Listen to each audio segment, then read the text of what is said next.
আল্লাহর হাবিব সাল্লাল্লাহু আলাইহি ওয়াসাল্লাম এক সাহাবীকে কোবা পল্লীতে ইমাম করে পাঠিয়েছেন। মদিনা মসজিদে নববীর পাশে একটা মসজিদ আছে, মসজিদে কোবা। সেই মসজিদের ইমাম করে এক সাহাবীকে পাঠিয়েছেন। ওই সাহাবীর একটা অভ্যেস ছিল, উনি প্রত্যেক রাকাতে সূরা ফাতিহার পরেই আগে সূরা ইখলাস পড়তেন। ধরেন প্রথম রাকাতে সূরা ফাতিহার পরে ইখলাস, এরপর একটা সূরা পড়তেন। দ্বিতীয় রাকাতে সূরা ফাতিহার পরে আবার সূরা ইখলাস, এরপর একটা সূরা পড়তেন।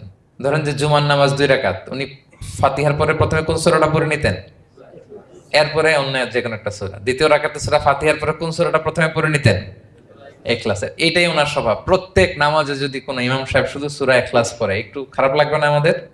ওনার মুসল্লিদেরও তাই লেগেছে। ওনারা জিজ্ঞেস করলেন, তুমি এটা কেন করো? এরকম না করে স্বাভাবিকভাবে পড়ো। তো উনি বললেন, না, আমি এইভাবেই পড়বো, আমি যেভাবে পড়তেছি এইভাবেই পড়বো, পড়লে পড়ো, না হলে তোমাদের হিসাব তোমাদের।